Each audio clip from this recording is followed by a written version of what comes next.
अस्सलाम वालेकुम नाजरीन, आप देख रहे हैं प्रोग्राम रियासत और आवाम और मैं हूं मारिया जदून। नाजरीन, दिसंबर की सर्दी में सियासी पारा हाई हो चुका है, माहौल गर्म होता जा रहा है, सब एक्टिव हो चुके हैं। आसिफ अली जरदारी की बात हो या शहबाज शरीफ साहब की बात हो, अवामी राबता मुहिम शुरू कर दी गई है ऑपोजिशन की तरफ से।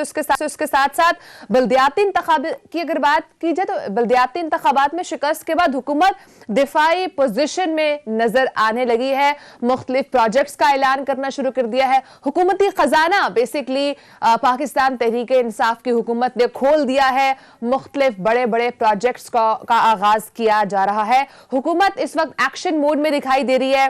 जरदारी साहब भी अगला पड़ाव डालने जा रहे हैं। आखिर होने क्या जा रहा है इस वक्त पाकिस्तान की सियासत में, क्या पक रहा है, प्रोग्राम में बात करेंगे। नाजरीन, प्रोग्राम के दूसरे हिस्से में बात करेंगे पाकिस्तान के पास 20 अरब डॉलर की क्रिप्टो करेंसी है, ऐसा इंकशाफ किया गया है सदर FPCCI नासिर हयात साहब का। लेकिन यहां पर सवाल यह है कि क्या क्रिप्टो करेंसी रेगुलराइज करने से पाकिस्तान को मुआशी मैदान में कोई फायदा हो सकता है या नहीं, और इसके साथ साथ क्या पाकिस्तान में कोई लॉ मौजूद है इस हवाले से। और बात करेंगे क्रिप्टो करेंसी पाकिस्तान की मैशत के लिए खतरनाक है या फायदेमंद है। जका साहब भी हमारे साथ मौजूद होंगे, उनसे बात करेंगे। और प्रोग्राम के आखिरी हिस्से में नाज़रीन बात करेंगे इलेक्शन कमीशन की 3 कमेटियों ने इंटरनेट वोटिंग और EVM पर पहला ड्राफ्ट की जो रिपोर्ट थी वो तैयार कर ली है।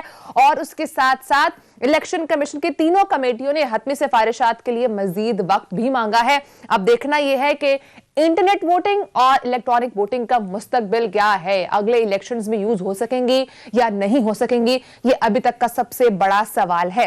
प्रोग्राम का आगाज करूंगी नाज़रीन, मेरे साथ मौजूद है सहाफी तज्जियाकार सिद्दीक जान और सहाफी तज्जियाकार अदिल बड़ाइच। अदिल, प्रोग्राम का आगाज आपसे करूंगी। माहौल इस वक्त बहुत गर्म होता जा रहा है, सब एक्टिव नजर आ रहे हैं, चाहे वो अपोजिशन की बात हो या हुकूमत की बात हो।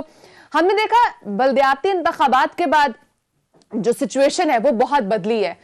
क्या देख रहे हैं आप इस वक्त, क्या पक रहा है बेसिकली, ऑपोजिशन क्या कर रही है, हुकूमत क्या कर रही है उसको काउंटर करने के लिए? वैसे बड़ी दिलचस्प सूरत हाल पैदा हो चुकी है इस वक्त पाकिस्तान की सियासत में। जिन सियासी जमातों ने 3 दहाइयां हुकूमत की पाकिस्तान पर, वो सियासी जमातें खैबर पख्तूनख्वा के बल्दियाती इंतखाबात में 5वें 6ठे नंबर पर भी ना आने पर खुश हैं। ठीक है, पाकिस्तान तहरीक इंसाफ जो है वो दूसरे नंबर पर आई है और उसने अपनी इसको शिकस्त खुद कहा, ये हमारी शिकस्त है। मैं हबीब अकरम साहब का आर्टिकल पढ़ रहा था, उन्होंने बड़ा अच्छा आर्टिकल लिखा। उसमें उन्होंने कहा कि पाकिस्तान की सियासत में ये पहली मर्तबा ऐसा हो रहा है कि कोई सियासी जमात ये अपनी शिकस्त तस्लीम कर रही है। नहीं तो धांधली के इल्जाम लगाते हैं। फिर लोग ये भी सवाल कर सकते हैं वैसे कि जी वो तो हुकूमत में चूंकि बैठे हुए हैं तो धांधली का इल्जाम किस पे लगाते। तो यहां क्या क्या नहीं होता रहा इस मुल्क में। इस मुल्क में स्टैब्लिशमेंट पर इल्जाम लगाए जाते रहे हैं हुकूमत में रहकर। इससे पिछली हुकूमत में ये हुआ है, हो चुका है।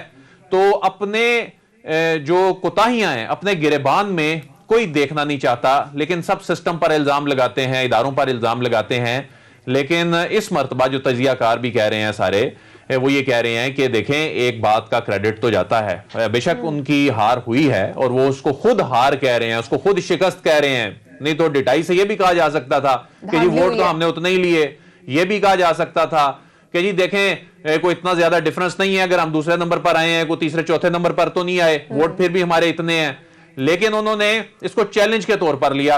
अब ये अगले महीने के वस्त में, यानी अब दो हफ्तों का टाइम रह गया, 2-3 हफ्तों का टाइम रह गया, चीजें सामने आ जाएंगी कि जब PTI ने जो चैलेंज लिया है, ये इस चैलेंज पर पूरा किस तरह उतरती है। असल में ये मामला तय होगा आगे जाके। इस मरतबा तो PTI ने भी कह दिया ना कि हमारे जी फला फला मसाइल थे, अंदरूनी इख्तलाफात थे, तंजीम का फला मसला था, MNAs ने इस तरह नहीं किया जी वो टिकट देने वालों के खिलाफ। अब कितनी पॉपुलैरिटी है, अब खुद इमरान खान साहब आ गए ना मैदान में, तो पता चल जाएगा कि कितने वो पानी में है, उनकी जमात कितनी पानी में है, कितनी मकबूलियत है। बात हो जाएगी ना दिल के पर्सन सेंट्रिक वोट है ना, पार्टी सेंट्रिक वोट नहीं रहा अब। तो ये तो अनफॉर्चुनेटली हर जमात में ऐसा ही है। मतलब PMLN का मतलब है, PMLN का मतलब है मियां मोहम्मद नवाज शरीफ, पीपल्स पार्टी का मतलब है आसिफ अली जरदारी। पाकिस्तान तहरीक ठीक है। इंसाफ का मतलब है इमरान खान। ये बड़ी बदकिस्मती है पाकिस्तान की कि यहां जमहूरियत का मतलब ही है। फिर दूसरी बात ये देखें कि जितनी सियासी जमातें हैं इनको वैसे अपने गिरबान में झांकना चाहिए कि आज तक इन्होंने जमहूरियत की जो असल रूह है, लोकल गवर्नमेंट इलेक्शन, अवाम तक असल में इक्तदार की मुंतकिली, उसके लिए किया क्या? ये तो मजाक करती रही। ठीक है, ये सियासी जमातें तो अब हुकूमत ने काउंटर करने के लिए क्या प्रोजेक्ट्स निकाले हैं? हुकूमत एक्शन मोड में नजर आ रही है। हुकूमत बेसिकली इस वक्त क्या कर रही है? अच्छा देखें, हुकूमत जो है वो इस वक्त अरबों रुपए के फंड्स के हवाले से जो चीजें सामने आ रही हैं, खासतौर पे जो इनके स्ट्रांग होल्ड्स हैं, गुजरांवाला, सियालकोट, नारोवाल, जो अपोजिशन के जो स्ट्रांग होल्ड समझे जाते हैं, उनके हवाले से प्रोजेक्ट्स जो हैं वो लाए जा रहे हैं। लेकिन इसमें मैं एक चीज समझता हूं कि देखें, इमरान खान साहब की हुकूमत ने जो कोई अच्छे काम किए भी हैं वो उनकी तशहीर करने में बुरी तरह नाकाम रहे हैं। ठीक है। उसकी वजह इनकी जो टीम है, इनकी जो टीम ने इनको पता नहीं क्या मशवरे दिए कि सेहत कार्ड की हम मिसाल के तौर पे बात कर लेते हैं। पाकिस्तान की तारीख का ये एक बड़ा रेवोल्यूशनरी इकदाम था सेहत कार्ड। अदील आप कंटिन्यू कीजिएगा। इस वक्त सिर्फ बताना है कि हमें इस वक्त टिका खान सानी साहब ने भी ज्वाइन किया है। बहुत शुक्रिया टिका खान सानी साहब, आपकी तरफ भी मूव करते हैं, लेकिन अदील आप पहले कंप्लीट कर ले फिर आगे मूव करते हैं। अच्छा, अब इतना बड़ा पीटीए जो है ये काम किया सेहत कार्ड के हवाले से, जो अब चंद दिनों बाद पंजाब में लॉन्च होने जा रहा है, लेकिन इसके हवाले से कहां कोई हाइप तो नजर ही नहीं आ रही। यही काम अगर पीएमएलएन ने किया होता तो, बल्कि पीएमएलएन वैसे इस तरह का काम नहीं करती। पीएमएलएन करती है कि पुल बना दो, एक ऐसी चीज हमारी हुकूमत चली भी जाए तो स्ट्रक्चर तो नजर आता जाए ना, चाहे उस पर बस चलनी है नहीं चलनी, उसमें सवारी ने बैठना नहीं बैठना, चल रही वो है कर्जे से, ये भी हम नहीं कह सकते वो कि कर्जे से चलनी है, कर्जे से चल रही है ना, कर्जा लेके चल रही है। तो वो हम इस कंडीशन में हम पूरा मुल्क कर्जा लेके चला रहे हैं। यही तो मसला है ना, ये पूरा मुल्क कर्जा लेकर चलाने की तरह डाली किसने है? अब ये जो ऑरेंज लाइन है जिसको आपने सी पैक में भी शामिल कर दिया, उस ऑरेंज लाइन का पता चलाए ना कि कितने में पड़ रही है, और वो जो चीजें फिजिबल ही नहीं है और दिखावे के लिए, जो आपके मुल्क को जरूरत स्कूलों की थी, आपके मुल्क को जरूरत अस्पतालों की थी, आपके मुल्क को जरूरत एक बेहतरीन हेल्थ सिस्टम की थी, आपने उन्हीं रूट्स पर बसें चलाकर, जिन रूट्स पे मेरा नहीं ख्याल कि आप कभी जो है रावलपिंडी इस्लामाबाद की मेट्रो पर कोई इत्तेफाक हुआ हो। उसकी रीजन ये है कि बहुत सारी जगहों पर रूट्स ऐसे हैं, बहुत सारी जगहों पे रूट्स ऐसे बनाए गए हैं जो कि मैं समझता हूं कि वो इतने जरूरी नहीं थे, जिन पे अरबों रुपए झोंक दिए गए। लेकिन वो चूंकि एक ये आज नजर आ रहा है ना, वो सुर्ख रंग की बस चलती है, अच्छा है, नजर आ रहा है कि तो पेशावर में चल रही है। पेशावर में, हाँ, की तरफ जाते हैं। टिका खान सानी साहब, ये बताइएगा इस वक्त हुकूमत क्या कर रही है, क्योंकि ऑपोजिशन एक्टिव हो चुकी है, जरदारी साहब मैदान में उतर आए हैं, शहबाज शरीफ साहब ने अवामी राब्ता मुहिम का आगाज कर दिया है, ऑपोजिशन एक्टिव है। हुकूमत इस वक्त किस मोड में है, क्या करने जा रही है हुकूमत? बिल्कुल मारिया, जो हुकूमत की तरजीहात है इस वक्त, तो खैबर पख्तूनख्वा के जो बल्दियाती इंतखाबात हैं, यकीनन उसकी रिपोर्ट के हवाले से ही हुकूमत आगे बढ़ रही है। और आज प्राइम मिनिस्टर ने बाकायदा लाहौर में भी ये वादे कर दिया है कि अब वो खुद मॉनिटरिंग करेंगे। यकीनन आपका कल का प्रोग्राम जो है पीटीआई के हलकों में बहुत उसको देखा गया और बड़ा ही सराहा गया, चूंकि आपने बहुत ही हकायक से पर्दा उठाया। और यकीनन इसी के ऊपर मैं बात करूंगा कि वजीर आजम इमरान खान जो है वो शिकस्त के असल असबाब तक वो खुद पहुंचे हैं। अगरचे उन्हें उस दिन खैबर पख्तूनख्वा के सीएम ने भी रिपोर्ट दी, उस इजलास में 4-5 और बड़ी शख्सियात थी, खैबर पख्तूनख्वा से 3 लोग थे, और वो एक बड़ा इजलास था जिसपे रिपोर्ट पेश की गई। और मैं ये आपको अदील साहब, आपको भी, सदीक जान साहब, आपको भी ये वादे करता चलूं कि शायद प्राइम मिनिस्टर इमरान खान एक बड़ा फैसला करे। आइंदा 2-3 दिनों में एक हंगामी इजलास बुला रहे हैं और ये सोच डेवलप हो रही है कि क्यों ना पार्टी की तमाम तंजीमों को तहलील कर दिया जाए और नए सिरे से कोई एक मरकजी कमेटी बनाकर और नए सिरे से वो कमेटी मामलात को देखे। क्योंकि बहुत सारे, जैसे आपने पॉइंट आउट किया कि इख्तिलाफात सामने आए और इसके साथ साथ यूथ को नजरअंदाज किया गया, जो टिकट थे वो रिश्तेदारों में बांटे गए। तो प्राइम मिनिस्टर अब गैर मुतवक्को अगर नताइज आए हैं खैबर पख्तूनख्वा से, तो प्राइम मिनिस्टर इमरान खान, अदील बड़ाई साहब गैर मुतवक्को फैसले करेंगे और बड़ा एक्शन लेने जा रहे हैं। टिका सानी साहब, आपको अगर मेरी आवाज आ रही है तो ये बताएं कि वो सीएम साहब ने आके रिपोर्ट तो पेश कर दी, लेकिन खुद वो बरियो जिम्मा हो गए। अब ये कहा जा रहा है, आम आदमी तो यही समझता है कि इनकी केपीके में नाकामी की वजह और पंजाब में आने वाली मुतवक्को नाकामी अगर होती है तो उसकी वजह बुज़दार साहब वहां पर होंगे और यहां पर जो है यहाँ के सीएम होंगे। तो लेकिन उसमें तो सीएम साहब जो है रिपोर्ट पेश करके खुद बरियो जिम्मा हो गए, बाकियों पर जिम्मेदारी डाल दी। बिल्कुल, ये बिल्कुल आपने अदील भाई साहब बड़ा मुश्किल सवाल किया है ये, लेकिन वजीर आजम इमरान खान किसी को भी नहीं माफ करेंगे। ये यकीनन मैं आपको वाजे करूं, प्राइम मिनिस्टर बहुत ही गुस्से में है इजलास में भी, और उसके बाद चूंकि कुछ फैसले प्राइम मिनिस्टर खुद अकेले कर नहीं सकते, कोर कमेटी को एतमाद में लेना पड़ता है। इससे बड़ी बात क्या होगी कि पार्टी की तंजीमों को तहलील करने पर वजीर आजम इमरान खान इस वक्त मेरे ज़राए कहते हैं कि तैयार हैं और इस हवाले से मुशावरत की जा रही है। सैफुल्लाह नियाज़ी साहब के हवाले से पीएम साहब तक कोई ऐसी इतला पहुंची है कि पार्टी के अंदरूनी स्ट्रक्चर का क्या हाल हुआ है? कहां जहांगीर तरीन पार्टी चलाया करते थे और आज पार्टी का ये हाल है कि पार्टी के जो विंग्स हैं वो गैर फाल हो चुके हैं, पार्टी सिर्फ एक्सेल शीट्स में नजर आती है, ग्राउंड पे पार्टी नजर ही नहीं आती। अदील बड़ाई साहब, जो वजीर आजम एक्शन लेने जा रहे हैं, इन्हीं चीजों के ऊपर एक्शन लेंगे। यकीनन प्राइम मिनिस्टर इमरान खान का पहला रिएक्शन ही ये था कि ग्राउंड पे क्यों नहीं काम किया गया, वर्कर्स को क्यों उनके जो तहफ्फुज़ात थे उसको क्यों नहीं एड्रेस किया गया, टीम ग्राउंड में क्यों नहीं गई। इसके साथ साथ क्योंकि वोटर जो था वो वजीर आजम के नाम का था, वो वजीर आजम से इमरान खान से वैसे ही मोहब्बत करता है पीटीआई का वर्कर, और पीटीआई के वर्कर को जब नजरअंदाज किया गया तो यकीनन तंजीमी होतेदारान थे, कुछ वज़रा थे। ठीक है, यहीं से आगे मूव करूंगी। इमरान खान साहब को सदीक अपनी गलती रियलाइज हुई है और उनको समझ आ गई कि ग्राउंड पे वर्क करने की जरूरत है, लेकिन ग्राउंड अगर पीपल्स पार्टी की बात की जाए या पीएमएलएन की बात की जाए तो उनका स्ट्रांग है। हम ये बहुत प्रोग्राम से बात भी करते हैं। आप क्या समझ रहे हैं इस वक्त? अगर हुकूमत की बात की जाए वो भी एक्टिव है, ऑपोजिशन की बात की जाए वो भी एक्टिव है। क्या इस वक्त दोनों का कंपैरिजन अगर हम करें, कौन इस वक्त एग्रेसिवली तेज मूव्स दिखा रहा है? देखिए, मसला यह है कि ये फ़र्क नहीं है कि वो बहुत स्ट्रॉन्ग है, मसला है बुनियादी फ़िक्र, नज़रिया और सोच और अप्रोच का।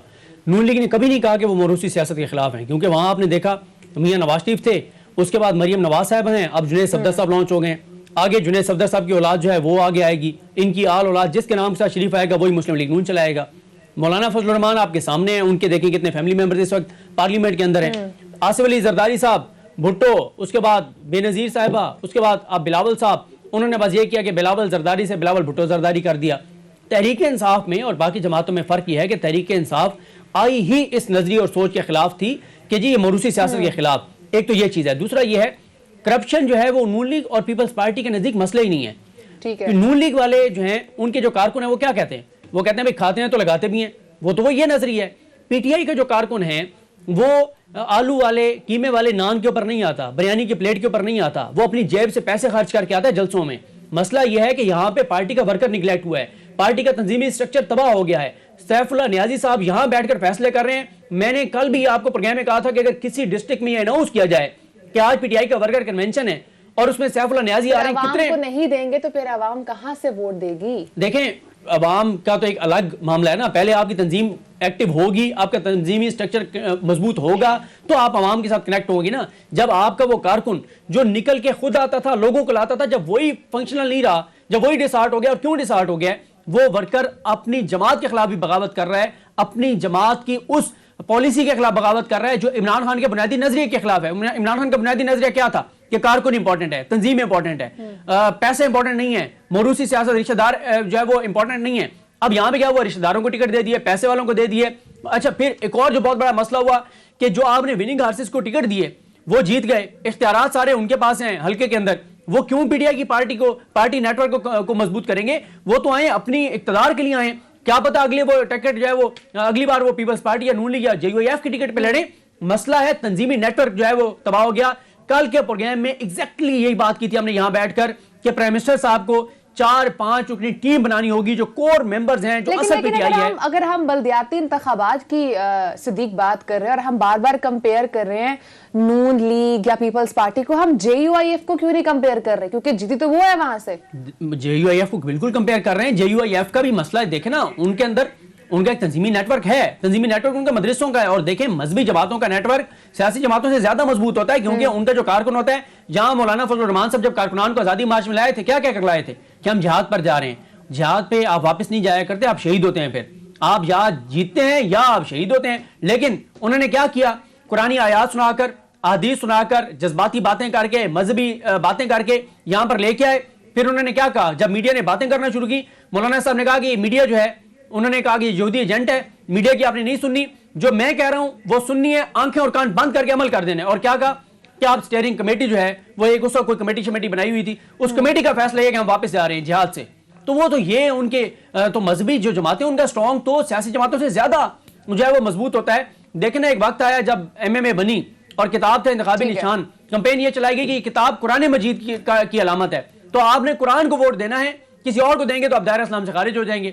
तो कई लोगों ने सिर्फ इस वजह से दिया क्योंकि हमारे यहाँ जो जिस तरह की आपको पता ही है, जिस तरह की एजुकेशन की जो सूरत हाल है, तो इसलिए तंजीमी असल में मसला तहरीक इंसाफ का तंजीमी नेटवर्क है, तंजीम है जो कि सब तबाह और बर्बाद हो चुकी है, उसको किस तरह से खड़ा किया जाता है ये आने वाला वक्त ठीक है। बहुत शुक्रिया टिका खान सानी साहब अपने प्रोग्राम को टाइम देना। नाज़रीन ब्रेक का टाइम है, ब्रेक के बाद वकार ज़का साहब मौजूद होंगे, उनसे बात करेंगे कि जो इस वक्त FPCCI के सदर नासिर हयात साहब ने एक इंकशाफ किया। उन्होंने कहा है कि पाकिस्तानियों के पास 20 अरब डॉलर की क्रिप्टो करेंसी है, इतना पैसा मौजूद है, लेकिन यहाँ पर सवाल यह है कि क्रैकडाउन हुआ क्यों है, उनसे पूछेंगे। ब्रेक के बाद हमारे साथ होंगे, साथ रहिएगा।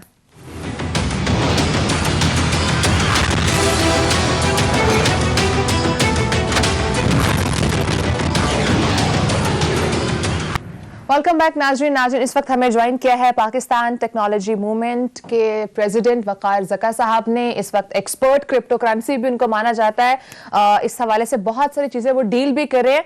खबर सामने आई है नाज़रीन, FPCCI के सदर नासिर हयात साहब ने इंकशाफ किया है कि इस वक्त पाकिस्तानियों के पास 20 अरब डॉलर, जी हाँ 20 अरब डॉलर की क्रिप्टो करेंसी मौजूद है। वकार बहुत शुक्रिया, आपने प्रोग्राम को टाइम दिया। सबसे पहले तो ये बताएं, ये जो क्रैकडाउन हुआ है, ये जो 1064 अकाउंट से खिलाफ क्रैकडाउन किया गया है, ये तो आप सिंध हाई कोर्ट से केस जीत गए थे, उसके बावजूद ये क्रैकडाउन किया गया है। अब ये जो 1064 अफराद हैं, ये आपकी तरफ देख रहे हैं। बहुत बहुत शुक्रिया जी। सबसे पहले केस खत्म नहीं हुआ, सिर्फ उसमें ये कहा गया था कि FIA हरासा नहीं कर सकता 12 जनवरी तक, और वो जीत सिर्फ इस हद तक थी कि फेडरल लेवल पे एक कमेटी बना दी गई थी जिसके थ्रू पूरे मुल्क के लिए कानून साजी पे अभी काम हो रहा है, वो कॉन्फिडेंशियल मीटिंग्स हो रही है। अच्छा, जहां तक बात है अकाउंट्स की और जहां तक ये बात है 20 अरब रुपए की, तो पहले मैं वो जरा क्लियर कर देता हूं कि ये लोगों को लग रहा है कि शायद पाकिस्तानियों के पास डॉलर थे और उससे उन्होंने क्रिप्टो करेंसी 20 अरब की खरीद ली है। ऐसा नहीं है। मैं आपको एक एग्जांपल देता हूं कि मैंने एक NFT था, एक बोर्ड समझे, एक तस्वीर थी, वो $5000 की मैंने जुलाई में खरीदी थी, अब वो $2 लाख की हो गई है। तो उनका बताने का, मंगू साहब का मतलब ये था कि $100 का किसी ने अगर इन्वेस्टमेंट की थी आज से तकरीबन 1 साल पहले, तो वो हो गई है $10,000। तो ये नहीं है कि 20 अरब डॉलर उठा के पाकिस्तानियों ने मुल्क से बाहर भेज दिए या फ्लाइट ऑफ कैपिटल हो गया। उनका कहने का मतलब है कि $100 लगा के $1000 बन गए किसी के, तो उस तरह उनका कैपिटल गेन हुआ है। अच्छा, ये जो एक और चीज आपने बोली FIA की, देखिए उसमें जो भी हजरात person to person crypto currency बेचने का काम कर रहे हैं, बाइनेंस पे, मुख्तलिफ एक्सचेंजेस पे, उनकी लिस्ट आ रही है, वहां से FIA को पता चल जाता है। और जो भी मनी एक्सचेंजर बने हुए हैं क्रिप्टो करेंसी के बेचने में, इधर से खरीदा उधर बेचा, उनको तो कानूनी तौर पे वो पकड़ सकते हैं, अंदर भी हो रहे हैं और उनके खिलाफ क्रैकडाउन भी हो रहा है। अच्छा, लेकिन जो अगर आपने जैसे क्रिप्टो करेंसी खरीदी, आपके हक हलाल के पैसे हैं, आप मनी लॉन्ड्रिंग नहीं करते। आप मनी लॉन्ड्रिंग का या डेफिनेशन जरा लोग समझ ले, मनी लॉन्ड्रिंग का मतलब ये नहीं है कि आपने बिटकॉइन खरीदा, उसका मतलब ये कि पहले आपके पास इलीगल कोई रिश्वत का पैसा, कोई करप्शन का पैसा था, उसको आपने लॉन्डर करने की, उसका कलर चेंज करने की कोशिश की। सेकंड स्टेज क्राइम है ना मनी लॉन्ड्रिंग। तो अगर आपने करेंसी ली है तो फिर तो आप मनी लॉन्ड्रिंग कर रहे हैं। लेकिन अगर आपका हक हलाल का पैसा है, उससे आपने बिटकॉइन खरीदा है, तो booking.com से आप जैसे होटल बुक कराते हैं वही है, उसमें फिर आपके खिलाफ FIA नहीं कोई कार्रवाई कर सकता। वकार साहब ये बताएं कि ये इसको अगर रेगुलराइज किया जाए और एक कोई मैकेनिज्म बनाया जाए, जाहिर है ये एक नया फिनोमेना है, इसके हवाले से कवानीन मौजूद नहीं है। कवानीन मौजूद ना होने की वजह से इसे गैर कानूनी समझा जाता है। लेकिन ये एक बहुत बड़ा चैलेंज भी है, मनी लॉन्ड्रिंग का एक बहुत बड़े टूल के तौर पे इस्तेमाल हो सकता है, हो रहा है या नहीं, एक अलग बहस है। तो आप क्या समझते हैं कि इसको अगर रेगुलेट कर दिया जाए, इसके ऊपर एक चेक रख दिया जाए, जिस तरह बहुत सारे डेवलप्ड कंट्रीज में ऐसा है, वहां पर इसकी लीगली इजाजत है, तो अगर यहां पर ऐसा किया जाए, क्या ये पाकिस्तान की मईशत में कंट्रीब्यूट कर सकता है? जी 2019 से मैं जो केस लड़ रहा हूं वो तो उसका मकसद ही है, वरना मैं अपना बिजनेस दुबई से करूं, किसी और मुल्क से जाके करता रहूं। पाकिस्तानी पासपोर्ट की वैल्यू बढ़ाने के लिए, माशी हालात को बेहतर करने का ये सबसे बड़ा मौका है। और अभी जो सबसे अहम चीजें, पॉलिसी मेकर, स्टेक होल्डर्स जितने हैं, डिप्टी गवर्नर साहिबा, सीमी साहिबा, सिक्योरिटी एक्सचेंज कमीशन के डायरेक्टर, और इस सारों के साथ 3 महीने से हमारी मीटिंग चल रही है सिंध हाई कोर्ट के ऑर्डर के बाद। तो पॉलिसी बन चुकी है। और दूसरी चीज ये है कि इसमें कानून जो है वो मौजूद है। ये सॉफ्टवेयर है, करेंसी नहीं है। दुनिया भर में इसे एसेट के तौर पर ट्रीट किया जाता है। पाकिस्तान में जो पीका का कवानीन है, जिसमें सॉफ्टवेयर की डेफिनेशन है, software having a value. Internet की दुनिया में अगर करेंसी से समझा जाए तो डॉलर के अगेंस्ट कभी अमेरिका आने देगा कोई दूसरी करेंसी? ये एक सॉफ्टवेयर है जिसकी वैल्यू बढ़ती जा रही है। उसको आज आप एप्पल का मोबाइल आप खरीदते हैं, कल महंगा बेचते हैं, तो उसका मतलब ये तो नहीं है कि वो करेंसी हो गई। या मोबाइल देकर कोई बाइक खरीद ले लेता है, बार्टर कर लेता है। तो ये एक सॉफ्टवेयर है, सॉफ्टवेयर के कवानीन मौजूद है, वही इस पे लागू करे और आराम से लोगों को। साहब, इस तरह तो अगर डॉलर्स किसी ने बैरून मुल्क मुंतकिल करने हो, ये तो बड़ा आसान तरीका है कि बगैर किसी चेक एंड बैलेंस के कोई किसी भी शख्स को पैसे दे के, या जो भी इसको डील कर रहा है उसको पैसे दे के वो बैरून मुल्क जो है मुंतकिल कर दे, जो कि अब बड़ा मुश्किल हो गया है। FATF जो है उसने बड़े ऐसे कवानीन पाकिस्तान में तैयार करवाए हैं जिससे ये चीजें बड़ी मुश्किल हो गई हैं। अब बैंकिंग चैनल से पैसा बाहर भेजना होता है या बाहर से मंगवाना होता है तो बड़ी पूछगछ होती है, लेकिन ये बहुत सारे सिस्टम्स को बाईपास करता है। तो बहुत से ममालिक इसके खिलाफ भी हैं, सिर्फ इसी वजह से कि इस पे चेक रखना बड़ा मुश्किल है। इस हवाले से आप क्या कहेंगे? जी, चाइना के अलावा दुनिया में कोई भी मुल्क ऐसा नहीं है जहां पर इस पे पाबंदी हो। 2013 से बिटकॉइन की ATM मशीनें अमेरिका में, यूरोप में हर जगह लगी हुई हैं। असल में थोड़ा सा ना मेरे ख्याल से मीडिया को भी एजुकेट होने की जरूरत है, पॉलिटिशियंस को भी जरूरत है, क्योंकि हम वैसे ही 60 मिलियन के पास तो यहाँ पर मोबाइल फोन है और 110 मिलियन के पास इंटरनेट का ब्रॉडबैंड का कनेक्शन है 220 मिलियन की पॉपुलेशन में। तो आप देखें इंटरनेट ही इतने कम लोगों के पास है, तो क्या मनी लॉन्ड्रिंग वो करेंगे? और इसको समझना एक तो मसला, प्लस इंटरनेट के थ्रू अगर जो भी ट्रांजैक्शन होती है वो CIA 2 मिनट में पकड़ लेता है, और हवाला हुंडी जो हो रही है उसको नहीं पकड़ सकते। अगर मैं बिटकॉइन के थ्रू पैसा बाहर भेजने की कोशिश करूंगा तो मेरा वॉलेट अगर हाथ आ जाए तो मनी ट्रेल आ जाती है ब्लॉकचेन टेक्नोलॉजी की वजह से। तो कोई बेवकूफ ही होगा जो इसके थ्रू मनी लॉन्ड्रिंग करेगा, जब कि वो किसी शकूर को यहां पैसे दे और दुबई में वसूल करके मनी लॉन्ड्रिंग कर सकता है। तो मनी लॉन्ड्रिंग का टूल तो है नहीं, डेटा मौजूद है ये पूरा। सबसे बड़ी बात यह है कि पाकिस्तान में जितने एक्सचेंज इस वक्त अनरेगुलेटेड काम कर रहे हैं, उनको, अगर मैं इमरान खान की जगह हूं तो उनको मैं एक नोटिस भेजूं कि आप 2018 से यहां काम कर रहे हैं, 1-1 बिलियन सब जमा कराएं। 2 मिनट में बाइनेंस और जितने एक्सचेंजेस हैं वो 1-1 बिलियन जमा कराएंगे। सऊदीया का कर्जा वापस करें, पैसे लें आप इनसे, अपने मुल्क को कौम के लिए। अगर आप पैसे नहीं लेंगे और आप ये मुझे बताएं ना, मनी लॉन्ड्रिंग लास्ट कब हुई? अगर कोई शहबाज शरीफ साहब ने इसके थ्रू क्या बाहर पैसे भेजे हैं, कोई नवाज शरीफ साहब ने भेजे हैं, कोई भुट्टो फैमिली ने भेजे हैं? भाई जो मनी लॉन्ड्रिंग करने वाले लोग हैं उन्होंने टूल्स कौन से इस्तेमाल किए हैं? बकार एक तासुर है, कहा जाता है कि ये एक इलीगल स्टफ है। तो मैं इस हवाले से आपसे जानना चाहूंगी कि इस हवाले से कोई लॉ मौजूद है, नहीं है तो किस चीज की इस वक्त जरूरत है इसको लीगलाइज करने के लिए? देखिए, सबसे पहले तो पाकिस्तान का अपना क्रिप्टो करेंसी एक्सचेंज होना चाहिए। अगर फॉरेन एक्सचेंजेस, ऑफशोर कंपनीज अगर यहां काम कर रही हैं, अभी एक स्कैम हुआ है HFC का बाइनेंस के साथ ही, उसी चक्कर में जो है गड़बड़ भी सारी चल रही है। तो सबसे पहले तो जरूरत यह है कि एक इदारा सेपरेटली बनाने की मैंने भी एडवाइस दी है कि जी एक क्रिप्टो एडवाइजरी बोर्ड, जिसमें मेटावर्स, NFT और जितनी ये डिजिटल इकोनॉमी है इसका इदारा अलग हो, और वो अपनी तरह, जैसे पाकिस्तान क्रिकेट बोर्ड है, इसी तरह क्रिप्टो का अलग से क्रिकेट बोर्ड टाइप का सिचुएशन हो जो हुकूमत की सरपरस्ती में हो लेकिन इंडिपेंडेंटली काम कर रहा हो। तो फिर पाकिस्तान में रेवेन्यू बहुत ज्यादा जनरेट हो सकता है। और देखिए, इलीगल कोई मुझे इवेंट भी तो बताएं कि इसमें इलीगल कोई एक्टिविटी हुई हो, कोई केस स्टडी भी तो होनी चाहिए ना, कि अमेरिका ने मनी लॉन्ड्रिंग का टूल कैसे अलाउ कर दिया, टेरर फाइनेंसिंग का टूल 9/11 के बाद यूरोप में, अमेरिका में, इसको क्यों ATM लगने दे रहे हैं? ये दुनिया में ऐसी टेक्नोलॉजी है जो, देखें हमारा डॉलर की वजह से हमारा कितना नुकसान हुआ है। 151 से आज 177 पे अगर खड़ा है तो ये हुकूमत की गलत पॉलिसीज की वजह खड़ा है। बिटकॉइन सबसे बेस्ट स्टोर ऑफ वैल्यू और हेज है महंगाई के अगेंस्ट। अगर इसको भी नहीं लीगल करेंगे तो सारी दुनिया फायदा उठा लेगी। वकार साहब, आप अक्सर कहा करते हैं कि आप पाकिस्तान के कर्जे उतार दें, ये जो आप दावा करते हैं और कहते हैं कि अगर इसको रेगुलराइज कर दिया जाए, तो ये क्या आपके पास जो है वो फार्मूला है? थ्योरी है जी, मैं बिल्कुल बताता हूं। और यही मैं आपके प्रोग्राम के थ्रू, मौलाना फजलुर रहमान साहब हमारे बड़े मोहतरम है, वो महंगाई मार्च और इस तरह कुछ कर रहे हैं, तो उनसे भी मैं चाहूंगा कि कभी उनसे पूछा जाए कि भाई कोई पावर पॉइंट की प्रेजेंटेशन तो दे, महंगाई कम कैसे करेंगे। तो मैं आपको बता रहा हूं, अभी मैंने बताया छोटा फॉर्मूला, पाकिस्तान अपनी क्रिप्टो करेंसी लॉन्च करे, $735 मिलियन वेनेजुएला के चोर प्रेसिडेंट को सारी दुनिया ने दे दिए, जिसने अभी तक क्रिप्टो लॉन्च भी नहीं की। इमरान खान अगर बोलेंगे तो वो मुल्क इन्वेस्ट करेंगे जो कभी पाकिस्तान की तरफ देखते नहीं। और सबसे बढ़ के 1-1 बिलियन ये जितने एक्सचेंजेस हैं ये अभी पे कर देंगे। एक नोटिस तो भेजे इमरान खान साहब, एक नोटिस FIA इन एक्सचेंजेस को भेजे। 3 बिलियन नहीं आए तो अगली दफा आप बुला के बोलना, वकार ज़का साहब ये तो कर्जा नहीं उतरा, आप एवं ड्रामेबाजी करते हैं। तो जो चाइनीज फैक्टर है, चाइना में चूंकि आपने भी बताया ना कि ये वहां पर लीगल नहीं है, तो वो चूंकि हम पे काफी ज्यादा इन्फ्लुएंस भी होता है उनका, और चूंकि यहाँ पे CPAC वगैरह भी चल रहा है, तो क्या वो कोई फैक्टर इन्वॉल्व हो सकता है जो यहाँ पर चीजों को सही तरीके से नहीं देखा जा रहा क्रिप्टो के एस्पेक्ट में? चाइना नहीं, यहाँ लाइल्मी है, और यहाँ पर जो हमारी हुकूमत है वो थोड़ी फिरौनियत माइंडसेट की हो गई है। वो पहली दफा आए ना हुकूमत में, तो हर किसी PTI के मिनिस्टर को आप देखेंगे अब तो मैं मिनिस्टर हूं, मुझे 220 मिलियन लोगों ने वोट दिया है। एक अलग भरम में, वो एक अलग एटीट्यूड में, वो सोच रहे वकार ज़का हमें बताएगा कि इकोनॉमी क्या होती है और IT क्या होती है, हम इससे पूछे। ये भी एक है, बुजुर्ग भी हो गए ना, तो बुजुर्गों को पसंद नहीं आती। अपनी एक सियासी जमात भी रजिस्टर करवाने जा रहे हैं, आप सियासत में भी आने का इरादा रखते हैं?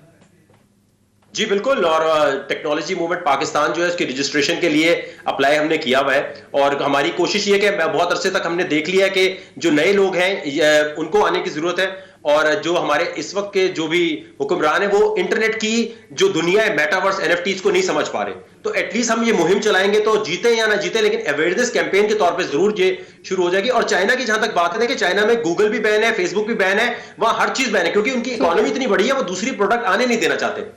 ठीक है, तो वकार जो क्रैकडाउन हुआ है, इस हवाले से कोई मैसेज गवर्नमेंट को जो आप देना चाहें? देखिए, मनी लॉन्ड्रिंग कोई कर रहा है तो बिल्कुल उसको पकड़ना चाहिए, लेकिन अगर कोई हक हलाल तरीके से कोई हमारी बहन बेटी घर बैठ के पैसे बना रही है, और बहुत सारी ऐसी खवातीन है जिनको मैं जानता हूं जिनका अकाउंट बंद हो गया है, तो उनका अगर बंद हो गया है और कल को पता चलता है वो मनी लॉन्ड्रिंग नहीं कर रहे थे, तो फिर पेनल्टी FIA पे पड़ेगी या इमरान खान पे पड़ेगी, ये हमें बता दें। क्योंकि छुट्टियां हैं आजकल, न्यू ईयर पे शॉपिंग कर दी है सबने, और चीजें कर दी हैं, और तो वो जो है वो किसके जिम्मे होगा। प्लस दूसरी चीज ये है कि हुकूमत ये बता दे कि जो उनकी गलत पॉलिसीज की वजह से क्रिप्टो इतने अरसे से हम फायदा नहीं उठा सके। एक एफिडेविट इमरान खान साहब और हुकूमत, बिलावल भुट्टो साहब और जितने भी ऑपोजिशन में, एक तो ऑपोजिशन भी हमारी इतनी थकी हुई है, ना इनको अपोजिशन करनी आती है ना बात करनी आती है। अगर अपोजिशन ही हमारी तगड़ी होती तो शायद मुल्क का फायदा हो जाता। तो इनसे ये पूछ लीजिए कि ये जो पूरा FIA का चक्कर चला है, कल को इनके खिलाफ मनी लॉन्ड्रिंग के केसेस प्रूव नहीं होते तो ये जो टाइम जाया होगा इसकी जिम्मेदारी कौन लेगा? ठीक है वकार, आप काफी टाइम से कोशिशें भी कर रहे हैं, स्ट्रगल भी करते हुए हम देख रहे हैं कि क्रिप्टो पाकिस्तान के अंदर लीगल हो जाए। गवर्नमेंट के लोगों से भी आपकी मुख्तलिफ मुलाकातें होती रही हैं, तो ये क्या आप समझा नहीं पाए या वो समझना नहीं चाह रहे? बेसिकली पॉइंट एंड कहां पर हो रहा है क्रिप्टो को लेकर? और ये भी इसके साथ ही ऐड कर दीजिएगा कि इससे पाकिस्तानी करेंसी अफेक्ट होने का खदशा तो नहीं है, कि ये डर तो नहीं है कहीं कि पाकिस्तानी जो करेंसी है और ज्यादा प्रेशर में आ जाएगी? नहीं, मैं तो ये रेकमेंड किया है स्टेट बैंक की गवर्नर साहिबा को, डिप्टी गवर्नर साहिबा को, कि पाकिस्तान का डिजिटल रुपीज जब निकालेंगे ना, जैसे USD मशहूर है क्रिप्टो की दुनिया में, तो पहले के अंदर प्रॉब्लम नहीं आ सकती। इंटरनेट का इशू किया कि क्रिप्टो करेंसी के हवाले से जी वकार कंटिन्यू कीजिएगा, आपका इंटरनेट इशू आ रहा था। अच्छा, तो मैं ये बताना चाह रहा हूं कि देखें, इस वक्त पाकिस्तान में इंटरनेट ही नहीं है लोगों के पास, तो इंटरनेट ही नहीं है तो वो इंटरनेट की इकोनॉमी में कहां से आएंगे? तो ये बात कहना कि रुपीस पे फर्क पड़ेगा या उस पे डॉलर्स पे फर्क पड़ेगा, ये बिल्कुल एक गलत, रुपीस पे फर्क पड़ेगा बिल्कुल गलत बात है। पहले इंटरनेट तो पहुंचा दें हर इलाके में। ठीक है, इस हवाले से बहुत सारी आज की क्लैरिटी मिली है। वकार, एंड पे जाते थे जानना चाहूंगी एनी मैसेज? जी, मैं सिर्फ ये कहना चाहूंगा कि टेक्नोलॉजी मूवमेंट पाकिस्तान का मकसद है कि हमारा जो मंशूर कह लें एक लफ्ज में, वो ये है कि पूरे पाकिस्तान के लिए इंटरनेट फ्री किया जाए। इंटरनेट हर घर में पहुंचा देंगे तो रोटी कपड़ा मकान का मसला हमारी आवाम खुद सॉल्व कर लेगी, उनके पास कोई टारगेट नहीं है कुछ करने के लिए। तो टारगेट मिल जाएगा। टिकटॉक से लेकर, क्रिप्टो से लेकर, अमेजॉन से लेकर, फ्रीलांसिंग से खुद पैसे बना लेंगे। साहब इंटरनेट जो है फ्री तो पड़ेंगे। तरक्की याफ्ता ममालिक में भी नहीं है, वहां पे उसके पैसे देने पड़ते हैं। एस्टोनिया में है। और हमारी इकोनॉमी क्योंकि एबनॉर्मल है तो यहाँ थोड़े एबनॉर्मल डिसीजन लेने पड़ेंगे। जितने भी यहाँ पर मोबाइल फोन वाले हैं जो इतना पैसा यहाँ से छाप रहे हैं, इनसे बोले कि भाई आपको लाइसेंस नहीं मिलेगा, ब्रॉडबैंड हर जगह पहुंचाए। तो ये डिसीजन लेने में फेल क्यों हो रही है हुकूमत, क्यों नहीं ले पा रहे? फवाद चौधरी साहब तो बहुत प्रो क्रिप्टो थे, उनकी वजह से माइनिंग मशीनों का, हाइड्रो पावर का मेरा पूरा एक एक्सपेरिमेंट का सेटअप जो है जियाउल्लाह बंगश के थ्रू लगा, उन्होंने रेकमेंड किया। लेकिन अंदर की बात यह है कि किसी खास को ये बहुत हराम लगता है, दज्जाली करेंसी लगती है। अब मैं नाम लूंगा तो पता नहीं शो चलेगा नहीं चलेगा बाद में, तो वो वैसे आप इस हवाले से अगर समझाना चाहें व्यूअर्स को कि ये जो माइनिंग मशीन ये करती किस तरह है, ये क्रिप्टो जो है?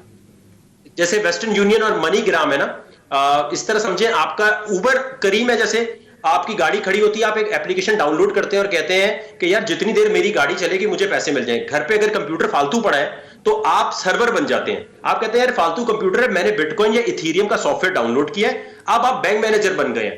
जो ट्रांजैक्शन दुनिया भर में हो रही है, जितना बड़ा आपका कंप्यूटर होगा सेटअप, घर बैठ के पैसे मिलेगा। समझे, बड़ा भाई मुल्क से बाहर काम कर रहा है और रिमिटेंस आ रही है, इससे पैसा बाहर नहीं जाता, इससे पैसा आता है। ठीक है, बहुत शुक्रिया वकार, आपने प्रोग्राम का टाइम दिया। बहुत डिटेल्ड सेशन रहा क्रिप्टो के हवाले से, और जिस तरह से वकार ने इस हवाले से एक सजेशन दिया है कि इंटरनेट अगर फ्री कर दिया जाए तो जो रोटी, कपड़ा और मकान मसला है वो खुद ही हल हो जाएगा, क्योंकि क्रिप्टो के थ्रू आवाम खुद से अर्न भी कर सकेगी। नाज़रीन, ब्रेक का टाइम है। ब्रेक के बाद नाज़रीन हम बात करेंगे कि इलेक्ट्रॉनिक वोटिंग मशीन्स और इंटरनेट मशीन्स का मुस्तकबिल क्या है, उस हवाले से क्या होने जा रहा है, इलेक्शन कमीशन इस वक्त क्या कर रही है, इस हवाले से ब्रेक के बाद से बात करेंगे। साथ रहिएगा।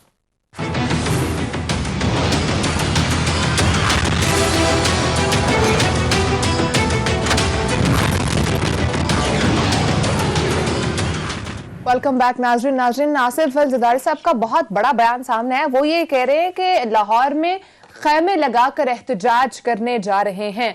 इस हवाले से उन्होंने ऐलान भी किया है। सिद्दीक, सबसे पहले तो ये बताइएगा कि परसेप्शन बन रही है, लोग बातें कर रहे हैं मुख्तलिफ हलकों में कि शायद कोई ग्रीन सिग्नल वाकई में मिला है, इसलिए आसिफ अली ज़रदारी साहब इस वक्त अवाम में निकलने की बातें कर रहे हैं। देखें, पहली बात तो यह है कि अगर आसिफ अली ज़रदारी साहब की डील हो रही होती तो ये बातें बताने वाली नहीं होती। ये जो नाजायज़ सियासी ताल्लुकात होते हैं ये इस तरह से ओपनली बताए नहीं जाते। हाँ, आप अपने करीबी लोगों को तो थोड़ा सा शेयर कर देते हैं, अगर किसी से बात हुई तो स्क्रीनशॉट भी आप शेयर कर देते हैं, या दिखा देते हैं, या पढ़ा देते हैं। इस तरह से जलसों में आप बातें नहीं करते कि हमारे नाजायज़ सियासी ताल्लुकात हैं, बातों के स्क्रीनशॉट्स भी नहीं दिए जाते सिद्दीक। ठीक है, वो मैं कह रहा हूँ कि बहुत करीबी लोगों को आप चलें दिखा देते हैं, कोई एक दो को, लेकिन ये इस तरह से हमें तो दिखाने से ओपन जलसे में बातें जो हैं वो नहीं की जाती।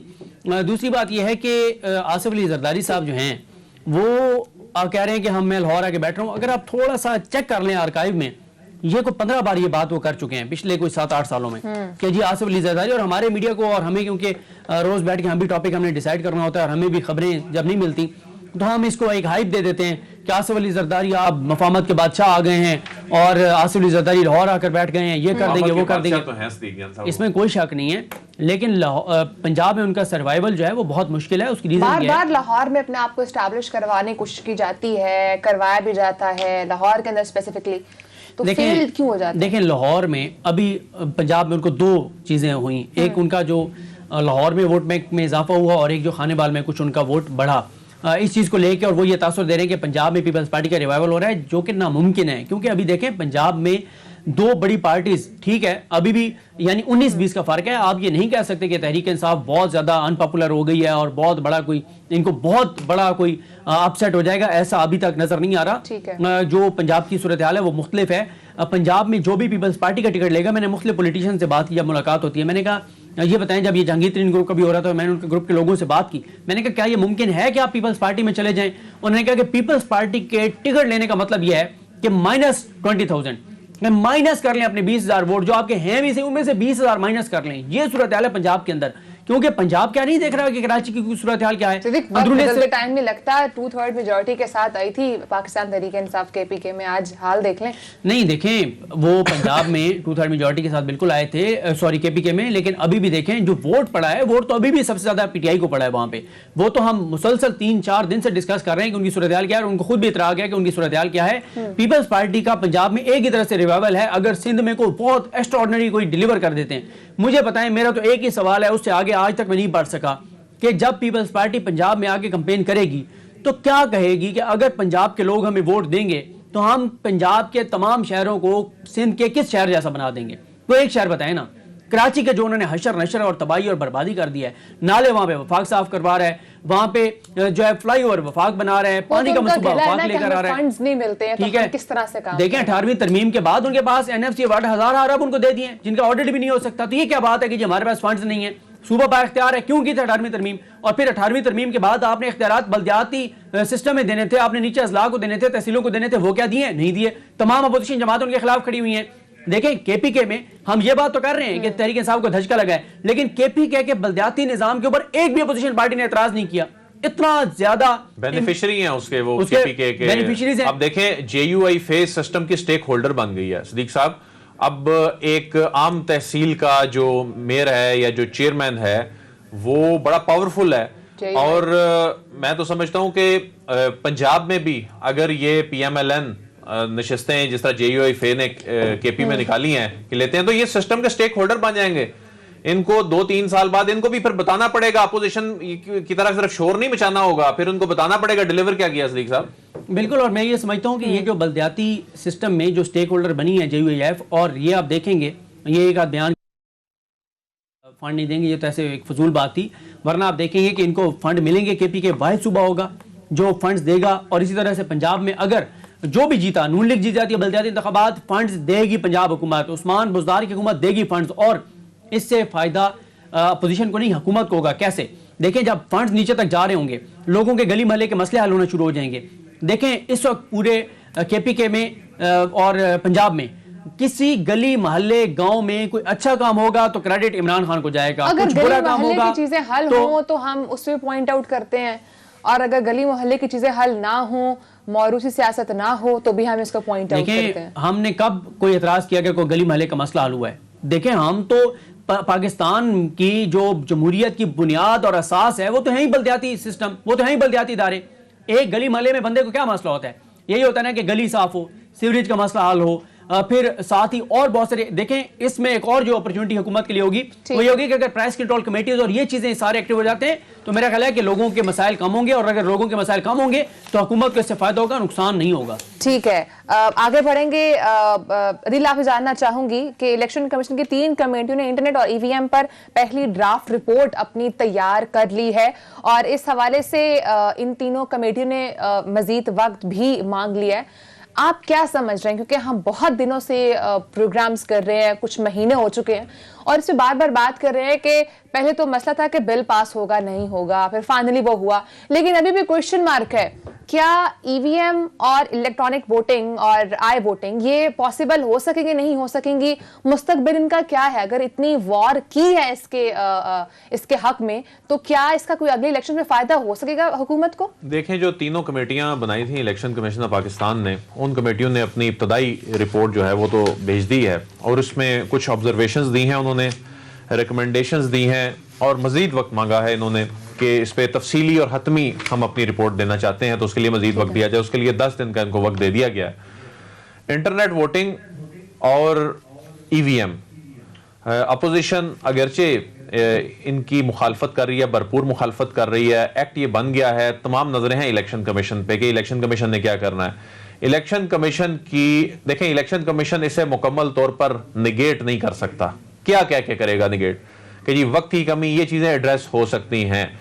उसमें मेरे ख्याल में कुछ चैलेंजेस हैं, जिन चैलेंजेस के हवाले से इन कमेटियों की रिपोर्ट में कहा गया है और कहा जाएगा मजीद।